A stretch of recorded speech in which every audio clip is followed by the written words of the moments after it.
We're here following Game 2 and 3 of the McMinnville Regional between the Linfield Wildcats and the Redlands Bulldogs. The Wildcats and the Bulldogs split the doubleheader. Redlands took Game 1 4-2, and Linfield took Game 2 17-7. We're now joined by head coach Jackson Vaughan, Jacey Leyvas, sorry, and Tiani Wayton. Coach, I'm going to start with you. I know the streak is over, but I know you probably weren't too concerned with that. What was kind of the conversation like after Game 1? And how did you kind of explode offensively there in Game 2? I think it was obviously just a reminder that obviously, every game is different, and we didn't play very well. Obviously, didn't hit very well in Game 1. And to Relative's credit, we kind of told the kids like they're dangerous. They got a couple kids that are scrappy and find a way to get on base. And to their credit, the freshman pitcher obviously did a great job in the first game. But we knew, if we could just make some adjustments a little bit and keep the ball in the air a little bit. We had way too many flyouts in the first game that we'd have a chance to obviously do what we did the day before, which is score a lot more runs, and certainly, we obviously piled up the hits in the second game, but also just had a lot of good at-bats, reduced some walks and stuff. And so it was great. Obviously, it took some pressure off us to score some more runs so we could relax a little bit toward the end of the game. You scored at least one run in every inning, obviously with the 9-run inning there in the fourth.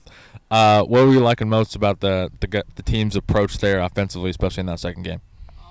We just, like I said, we had a lot of line drive hits and kept the ball in the air except for the couple home runs, obviously. And so that was a big part of it. We had some extended bats, we drew some walks, and we didn't fall for the changeup, often from Garcia and get ourselves out with that pitch, and so that was pretty big. And then it was just the consistency. Whenever you score that many runs, obviously you got to be able to do it up and down the order, and not just with a certain part of the order. So all parts of the order were contributing, which obviously then it makes you extremely difficult to defend if you're getting all production from everywhere. Mm-hmm. Speaking of production, JC, over to you. 2 home runs in Game 1, another one in Game 3, drew multiple walks, and also making plays defensively. What was working so well for you today, especially offensively, and kind of walk me through your mindset in the batter's box? I knew yesterday I struggled a little bit, like Jackson was saying, with putting balls in the air, so I knew I had a game plan today that whatever I did, I wanted it to be productive for the team. So just having that mindset, and it's nice that we get to see these girls quite often, so I already was familiar with their pitching sequences, so just making sure that I was putting my best foot forward in the box. Tiani, over to you for Game 2. 2 hits, 3 RBIs. How did that kind of feel to have that massive game offensively, and how do you and the team kind of keep it going tomorrow as we look to kind of close out the weekend?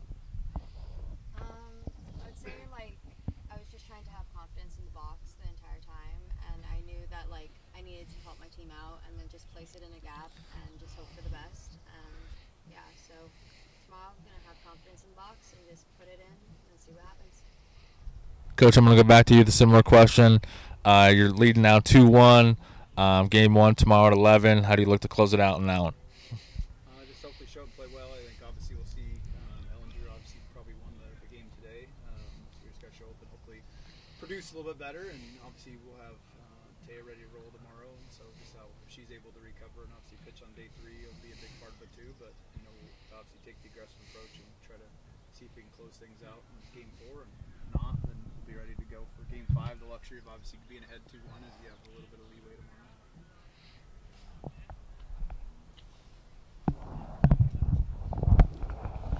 So, Coach, I was impressed that after losing a close game, you said the right things to the team, and they sure came out in the first inning and did well.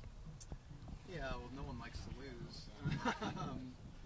And the game's weird. Like, you change pitchers, like the game starts over, and sometimes you lose, it refocuses you a little bit. And, we had a few things probably go our way, but the confidence was ready, and I think the kids just had a much different approach in the box. You just kind of watched their demeanor. There was a lot more I think determination to make sure that we were able to get the job done, and certainly I don't know if it was what I said as much as just the loss in general that kind of just refocused them and got them ready to roll.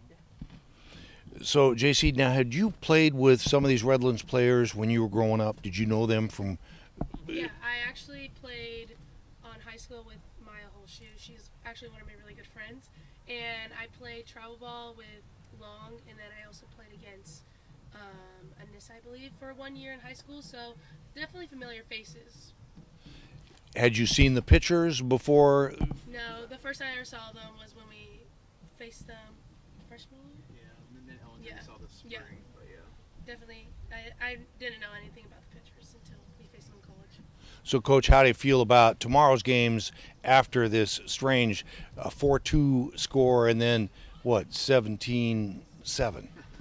I mean, you just don't ever know what's coming to some degree. I know our kids have come to fight, but you just got to be ready. I've been doing this a long time. I was telling them we had a game in the World Series one year that was 22-10, and when you were playing Redlands in a regional, and the first game was 1-0, and the second game was 17-0. Like you just don't know what's going to happen. That's part of why we love this game. You never can predict for sure what's going to happen. So, but our kids will show up and we'll compete tomorrow, and we'll see how it goes.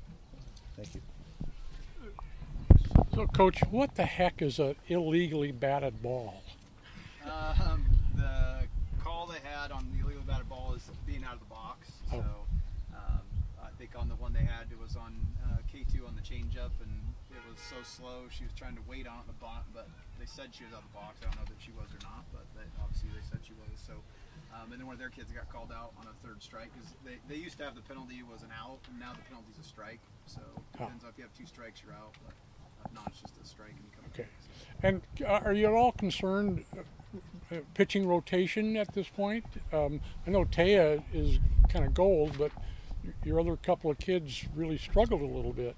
Yeah, I mean, tomorrow's a new day. McNeely's a freshman, and she hadn't pitched in a while, to be honest. Right. I mean, because we didn't need her a lot in the conference tournament. She's pitched a couple innings, so hopefully getting her feet wet a little bit today will help if we need her tomorrow. And you know, Taya's been in this position a few times and knows she'll carry a heavy burden tomorrow.